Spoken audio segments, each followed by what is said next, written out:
48 hours from leaving the country with 8,000 euros just for plane ticket, and very real possibility that I can lose my income overnight. So this story is happening right now. I'm recording this. We are the 19th of May, 2026. I'm based in the Gulf region, and there is a conflict ongoing right now. So this is not a story from the past, this is happening in real time, and financial resilience has been tested since the 28th of February. So now it's really like a strategy, it's a survival skill. So welcome to Financial Hardship is not only a job loss. I'm Ingrid Francisque. I'm the voice behind AfroBudgetinGirl. I come from a corporate finance background with over 20 years of experience in accounting and tax. This podcast was born from something deeply personal, that realization that life can shift financially and emotionally, even when you think that you've done everything right, that everything is set up to protect you from whatever is coming financially. Here I share real life experience, completely unfiltered, honest, raw, and most importantly, practical tools to help you protect your money when life doesn't go as planned. Because financial hardship is not only about losing a job. Here I share my personal experience and practical tool, but every situation is unique, so whatever I say, please adapt to your reality.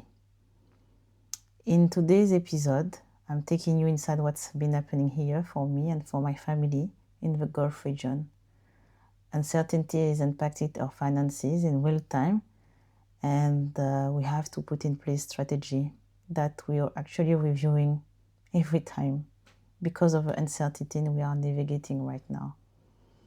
And if also you're going through something like complicated, uncertain, you're a bit lost, this episode is for you.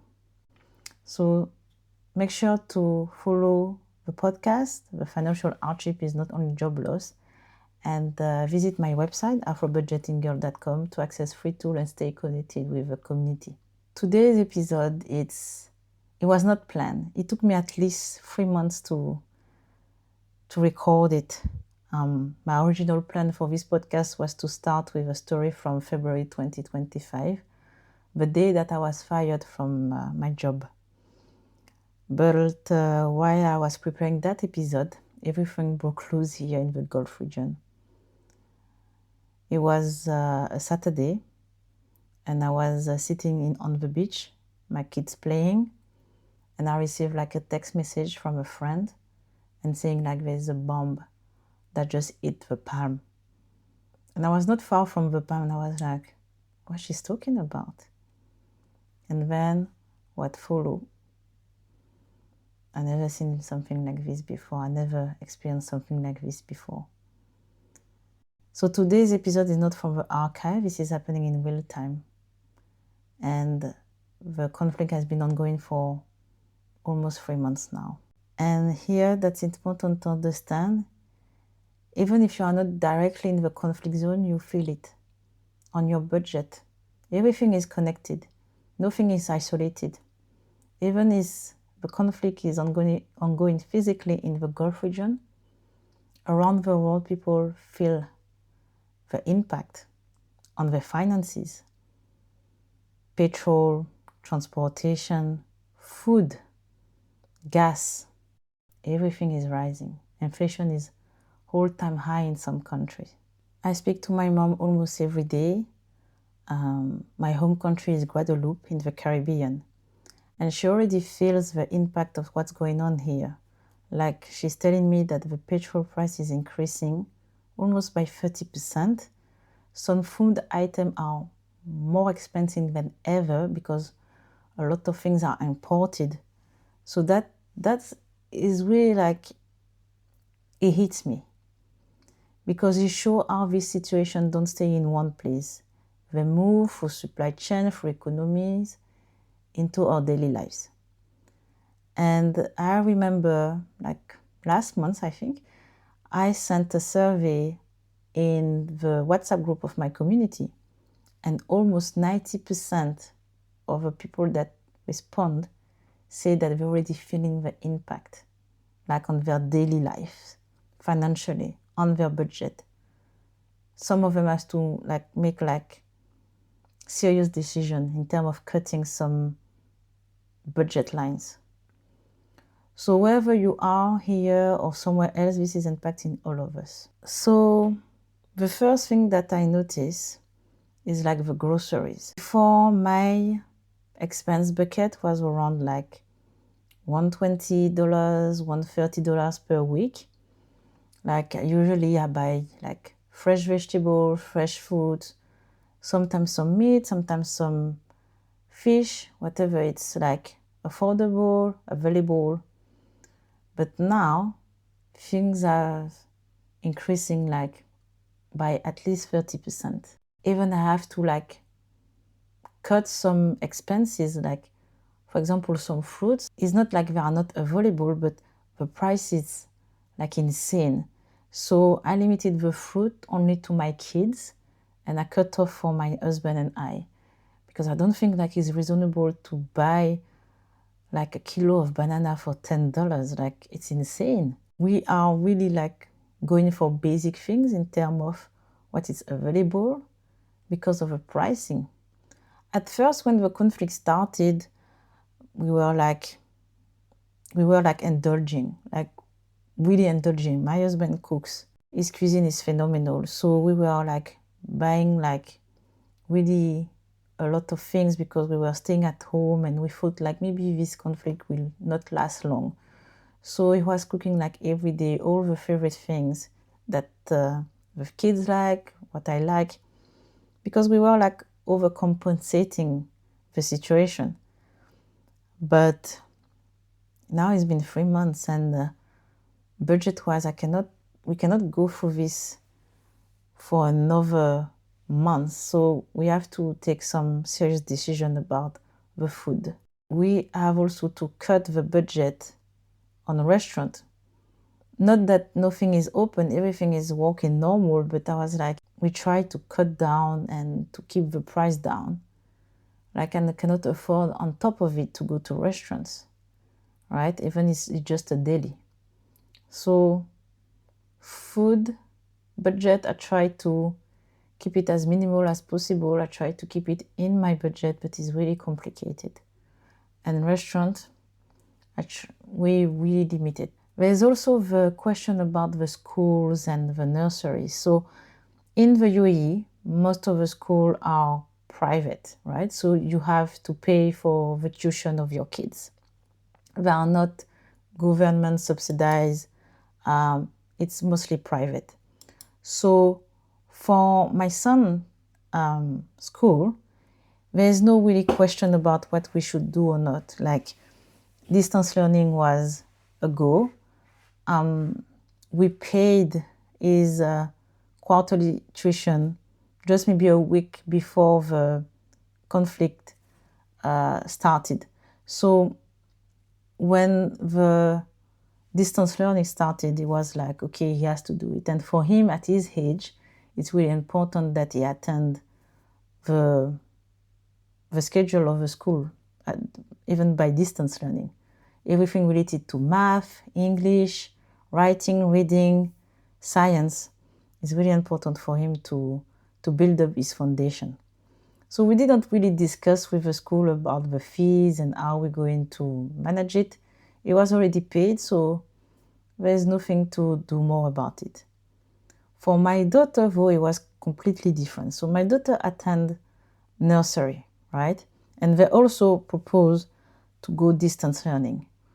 But at this age, this is not necessary. I mean, she's still small, but I like the idea because she was able to be with her friend and to have like some social interaction, some type of normalcy in the current situation. But then when it comes to the fees, because we pay monthly for her, we had to have a discussion with the director to understand like how we can maneuver this, because even though my kids has to attend school by distance learning at home, I have to go to office every day physically. And so there's a question about we need like some type of support at home. And so that is also a cost that we have to manage. So we have to find some type of compromise with the nursery that because I'm also aware that they have to pay salaries and they have also fees to pay, accreditation to pay, training. Because people look at school and nursery really like a simplistic way. But I don't feel like people realize how this impacts a whole ecosystem. Like you remember COVID, it was not about only the teacher and the head of or the receptionist. Like you have people from the maintenance, the assistant teacher, the cleaner, people like the training, people doing the insurance, people selling the uniforms, the accountants, the library people. There's so much people involving in the school ecosystem. And so cutting off the fees it's impacting them. So I do imagine that it's not easy for the director of the school to have this situation. And then on the other hand, some parents try to do as much as they can, because some people, they lost their job in this whole thing. Like people working in hospitality, restaurants, services, events. I mean, the UAE is a really lively place. Like there's always something going on. There's a lot of tourists coming. People are always outside. There's so much. It's like a really family-friendly place. And so all of a sudden, nothing is happening. And so a lot of people, they lost their jobs. So when you try to navigate this whole thing, plus this financial burden, and then you try also for your kids to access education, it's really a tough place to be. With my husband, we've been lucky that we were able to still keep our job, and luckily we did not have like a salary cut. But I do imagine like there's so many people that are not in the same situation. And so you have all these school teacher, director that having this conversation with a parent that they cannot afford anymore this school. It's really a tough place to be. Do you imagine the discussion that you have with me, you have like with 10, 20 pounds per day? It's really a tough one. It's really a tough place to be. Then we have the petrol. So transportation. I think everybody is impacted by the price of the increase of gas and petrol. I mean, it's not only about like transportation, it's like energy, like supply for electricity and cooking, hospitals, like really the basic thing. Like there's so much supply chain things that have been tested with the increase of petrol. I always have this joke about, oh, you have like a whole pit in your garden because you know I live in the Gulf. Seriously, this joke is old as, oh my God, I'm so tired when I hear this. Like I really have like a quick smile, but I'm like, oh my God, like another one. Anyway, but yeah, so even though that I try to limit my movement and where I'm going and stuff like that, I really like reduce the driving, because I try to be not far from home. So it's really like walk home, and if sometimes we can have like a breather, we go somewhere. But now I go to a gas station every 2 weeks in general. So I used to be around like maybe 200, 250 dirhams every time that I go, which I think is the equivalent of 45 euro. And then now I'm up to $75. And this is in a Gulf country where the petrol is accessible. I have this talk with my mom about, it's not even about like the increase of the gas, is like, is it necessary for her to leave the house? Is it necessary for her to take the car today? There is some people that their livelihood is based on transportation. I'm thinking about delivery driver, people doing audit, the nurse, like all these people, like the chunk on their budget for this increase is insane. That's something that even that you are far from this conflict, you are impacted in a way or another. When it comes to our budget, there is some item that we have to discuss because there is so much uncertainty. Like, we are thinking about the worst case scenario. One thing that we have to add in the budget is like an emergency fund for a nanny. So we have a nanny at home and we are responsible for her when it comes to income and protection. If something has to go really bad, like worst case scenario, we have to leave the country within an hour, within 2 hours, like we leave a worst case scenario. We will have to pay a ticket for her to leave the country. And so right now, with everything is going on, the airfare is like, you choke. When you see the prices, you choke, like you cannot breathe. Like it's like insane. So it's not only related to the petrol price, it's also the fact that nobody is traveling. I mean, I know some people are traveling, but people really try to limit to take the plane. And what is happening is like the capacity of plane have significantly reduced. So to compensate not only the price of the gas, of the petrol, but also the fact that most of the airplanes are empty, the airfare is super expensive. So we have to think about it. And then we have to think about a notice period, right? So we have at least a 3 months notice period. So now for emergency fund, we are around like $3,000, I think, something like that. And then we have to think about our emergency fund. So if you read my blog, you know that I have an emergency fund. And like I say in my webinar, emergency fund is not only about 3 to 6 months expenses. Like, you have to think about your whole ecosystem. Like, what are the musts that you need to attend? Like, if you have a family member that live in another country, are you able to afford like a ticket? If you have like a illness and if you have to be out of work for some time, do you have like a funds to cover? That's the kind of thing that you have to think when you do emergency fund. And my emergency fund actually cover 4 plane tickets if I have to go back to the Caribbean. That's the essence of my emergency fund right now. And so with all what is happening, we have to reassess everything. Like, if we have to leave the country, the first question is like, where do we go? Right? Where do we go? And we already have to buy the air ticket. So that's one thing. Then you have to pay whatever cost that you will have in this country that you're going to be based.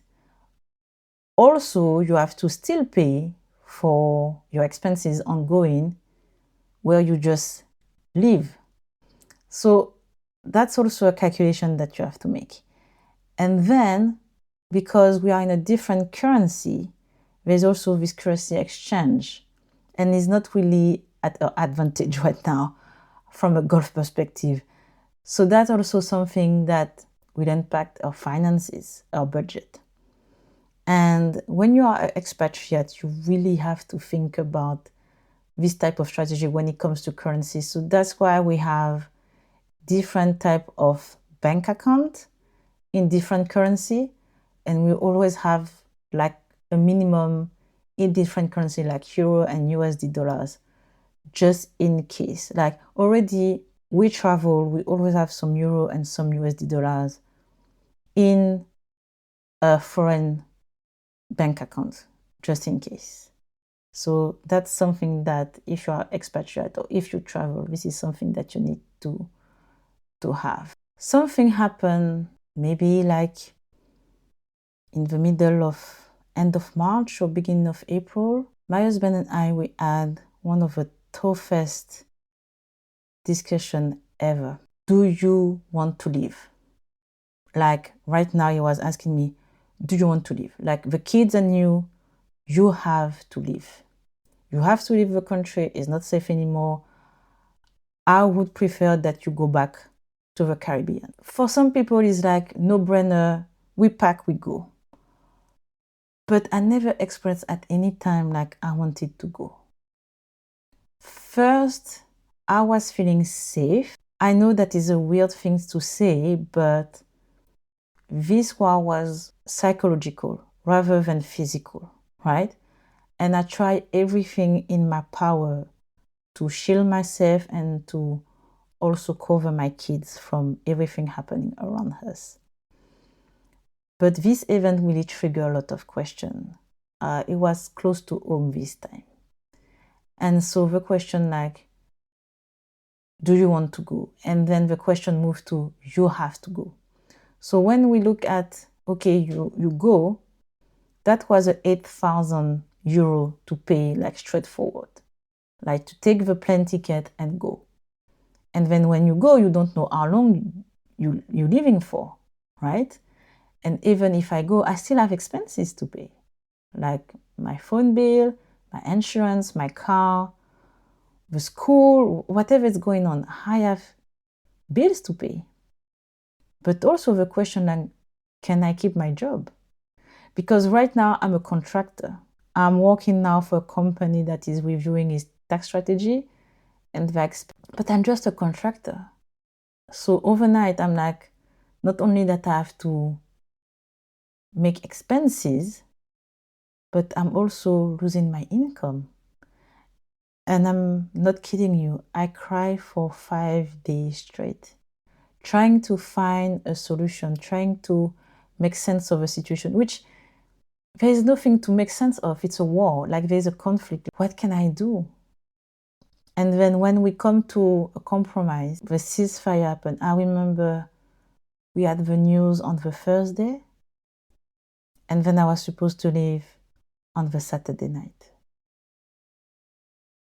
And I have time to cancel my ticket because we paid by a credit card and I didn't have fees. I don't judge people that decided to leave, and I don't judge people that decided to stay. It's really a hard place to be. There's so many reasons for people just to pack and go. Yeah, there's so many reasons to leave. There's so many reasons to stay. Some people have their whole life here. I know that it's hard to comprehend, but some people, they have their whole life here. They were born here. They raised their kids here. They have no other places to go. I'm lucky enough to have a second place, to have another residence. But it's not the case for everybody. Even if you have the money, think about it. Even if you have the money tomorrow and something like this happened to you, do you have a place to go? Do you have the money to do it? For how long? Because it's easy to say like, let's pack and go. Like when you have another home waiting for you, when you have everything sorted. But when you don't know where to go, where you don't know how to go, where you don't know how long it will be, that's a really difficult time to navigate. And then this is really people now having the conflict. But do you navigate what is going on right now? Like all this price increasing, the inflation, the gas. Do you have like your project, are they challenged by everything is happening now? Like even summer is around the corner. Can you go to your holiday as planned? Like there is so many questions, and this is why I think like it's important for people to understand that financial hardship is not only job loss. Yes, wow, this is extreme, but think about it. You are also impacting some way or another, and you have to deal also with this situation. Maybe you have project, maybe you have like things to accomplish, and then your budget is completely like challenged because of something happening on the other side of the world. And this is why it's so important to talk about financial resilience, to talk about what's going on, how things are connected, how we can learn, how we can navigate this time of difficult time. And that's why I created AfroBudgetinGirl. I want this to be the space that we talk, this talk, that we have this discussion, that we wonder how I can do it. Do I have this capacity in my budget? Did I think about it? I'm Ingrid Francisque. I'm the voice behind AfroBudgetinGirl. If you made it so far, thank you so much. I'm so grateful. This episode for me was really something really difficult to do. I tried my best to be positive the last 3-4 months during this time. I don't know how to qualify it. It's so strange. This is not something that I will think that I will go through or my kids will go through. But AfroBudgetinGirl gave me the space to really keep going, like the community and the subject and everything around it.